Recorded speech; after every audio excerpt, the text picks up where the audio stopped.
As the first light of dawn caresses the golden gates of the Palace of Versailles, a hush falls over the massive courtyard.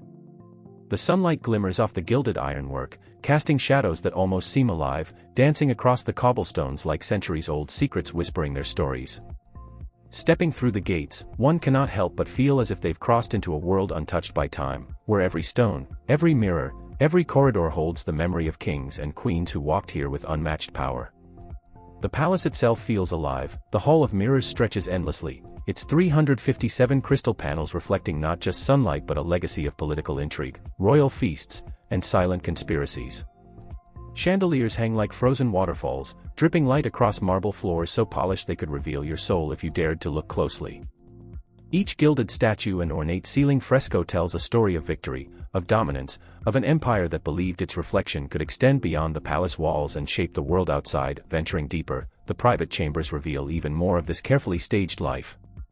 Silk-draped beds, embroidered with gold threads, rise like thrones themselves, asserting authority even in rest.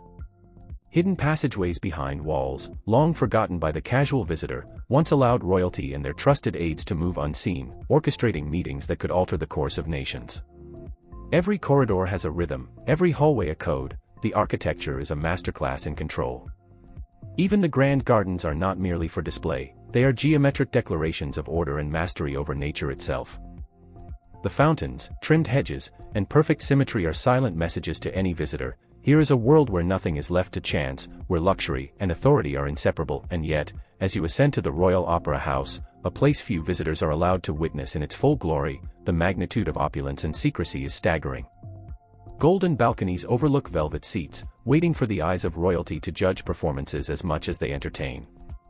Every chandelier, every carved relief, every glint of gold is not simply decoration, it is an instrument of power. Private rooms conceal letters, documents, and treasures whose very existence was meant to remain unknown to the world. These halls were not built merely to impress, they were fortresses of influence, a theater where diplomacy, deception, and artistry were inseparable. Perhaps the most extraordinary aspect of the palace is its ability to make time feel irrelevant. Here, centuries collide, the footsteps of courtiers long dead echo faintly, mingling with the whispers of present-day visitors. Behind every golden door is a story untold, a secret hidden in plain sight. And yet, despite all this wealth, all this mastery, the palace never loses its breathless humanity. It reminds you that even the most lavish spaces were once inhabited by people, humans whose ambitions, fears, and desires shaped these walls just as much as the gold and marble. To walk inside the Palace of Versailles is to witness a world where luxury is both art and strategy, where the line between beauty and power is indistinguishable, and where secrets are as precious as gold. Few get to experience it fully, and even fewer understand its silent language, a language that speaks of authority, opulence, and the timeless pursuit of perfection. This is not just a tour, it is a journey into the heart of France's most guarded, most magnificent, most secretive palaces, where every reflection, every shadow, and every step is a glimpse into the life of the elite. Beneath the shimmering grandeur of France's royal palaces lies a world unseen, where secret rooms, hidden passageways, and concealed tunnels stretch like veins through the stone walls. Every corridor, panel, and floorboard was designed with precision to keep prying eyes away, guarding not only treasures but also whispers of power and influence. The air inside these chambers feels different, heavy with history, quiet yet charged with the secrets of generations who moved here unseen, plotting, protecting, and preserving their authority. Some chambers were panic rooms, built to shield royalty from assassins and political upheaval. Behind walls that appear ordinary to the casual visitor lie rotating bookshelves, false doors, and hidden panels that open only with secret mechanisms known to a select few. The floors are reinforced, ceilings low, and corridors labyrinthine, designed to confuse anyone who might stumble upon them. These passageways often stretch beneath gardens or between wings, connecting rooms that were never meant to be entered by outsiders. Within them, dust-covered desks, candlelit maps, and hidden compartments hint at decisions and strategies that shaped history in silence. Treasure vaults stand as the pinnacle of these hidden chambers. Ordinary walls conceal priceless artifacts, ancient manuscripts, and treasures that could influence entire nations if revealed. Many of these vaults feature coded locks, false bottoms, and secret drawers, ensuring that only the most trusted could gain access. Some chambers were so well concealed that even longtime staff swore they did not exist. The juxtaposition of opulent decoration with practical security measures reminds visitors that in this world, luxury and danger were inseparable, and secrecy was as valuable as the gold that lined the floors. Even mundane features of the palace could mask astonishing secrets: a fireplace hiding a tunnel, a wardrobe concealing a room, or a garden hedge guarding an entrance to the underground. Walking these hidden corridors is like stepping into a world where every stone, every door, and every shadow holds a story of power, privilege, and untold secrets. Those who uncover these chambers are confronted with the reality that for the elite, what remained unseen was often more important than what was on display. Beneath the glittering chandeliers and golden halls of France's royal palaces lies a history that is both magnificent and haunting, a story of power, betrayal, and ambition that has shaped not just the walls, but the very essence of the elite who walked them. These palaces were more than residences, they were arenas of influence, where every feast, every gathering, and every whispered conversation could change the fate of nations. Behind the luxurious silk drapes and polished marble floors, strategies were crafted, alliances formed, and enemies outmaneuvered. It is here, in these private salons and hidden chambers, that the true life of the elite unfolded, far from public eyes, yet with consequences that echoed across centuries. In the private corridors of the Palace of Versailles, one can imagine kings and queens moving like shadows, their steps silent but purposeful. Decisions of war and peace, of loyalty and treachery, were discussed behind locked doors. Some rooms, now open to tourists, once held secret meetings where ministers debated invasions, treaties, and dynastic marriages. Even the ornate gardens were not merely decorative, they were stages where influence was displayed. Courtiers would walk under the perfectly trimmed hedges, their positions signaling favor or warning, while hidden tunnels allowed confidential messages to travel unseen. Every archway, every staircase, every balcony became a tool of control, carefully orchestrated to ensure that the monarch's power remained unchallenged. The dark history of these palaces extends beyond politics into personal drama. Assassinations, betrayals, and rivalries often played out in the very rooms that now awe visitors with their grandeur. Secret chambers were sometimes used to hide fleeing royals or those who had fallen out of favor, ensuring that scandal never reached the court at large. Letters detailing conspiracies, alliances, and secret debts were locked away in hidden cabinets, their very existence known only to a select few.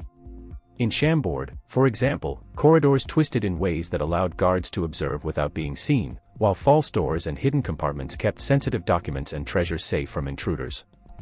Even Fontainebleau, with its grand apartments and Napoleonic renovations, contained concealed spaces where the elite could move unseen, preserving the veneer of absolute control while the world outside trembled with uncertainty, luxury and danger intertwined in every corner. Silk-lined walls and gold-plated furniture provided comfort and prestige, while hidden passageways and panic rooms ensured safety from internal and external threats. The very architecture served as a symbol of power, nothing was accidental. The symmetry of gardens, the alignment of fountains, the placement of mirrors in halls, all communicated authority, control, and dominance. The elite understood that appearances were as critical as reality. Every opulent room, every gilded ceiling, every hidden corridor reinforced the narrative of supremacy. Walking through these palaces, one cannot ignore the underlying message: wealth is not just for display, it is a weapon, a shield, and a statement all at once. Yet these palaces also reflect the fragility of that power. Historical events left their mark: revolutions, betrayals, and political upheavals often forced the elite to rely on the very hidden rooms and secret passageways that today fascinate visitors.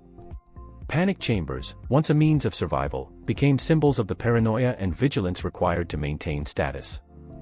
Vaults that held gold and manuscripts became archives of ambition and fear, storing secrets that could topple dynasties.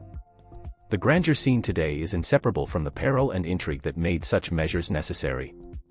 Every marble floor, every crystal chandelier, every golden relief is silent evidence of the stakes, of the tension, and of the lives lived under scrutiny, fear, and expectation. The story of these palaces is not merely one of wealth and beauty, it is the story of human ambition, its heights and its dangers. Kings and queens who walked these halls were not only patrons of art and luxury, they were strategists, negotiators, and sometimes survivors of the ruthless politics of their time. Secret doors allowed escape, hidden rooms allowed privacy, and the combination of artistry and engineering ensured that the elite could exercise power without compromise.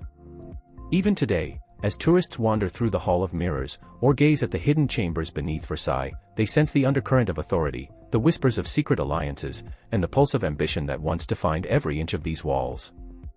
In these palaces, luxury is inseparable from secrecy, opulence from strategy, and beauty from power. Every hidden room tells a story, every golden hall reflects ambition, Every corridor echoes with footsteps of the past. From the glittering salons to the dark panic rooms, from the opulent gardens to the concealed vaults, one realizes that the life of the elite has always been a delicate balance of display and discretion, extravagance and survival. These palaces are not just historical sites, they are living testaments to the complexity of power, the depth of secrecy, and the pursuit of perfection that defined the rulers of France. To walk these halls is to witness a world where every shadow hides a story, every reflection holds a secret, and every step reveals the intertwining of luxury, danger, and authority.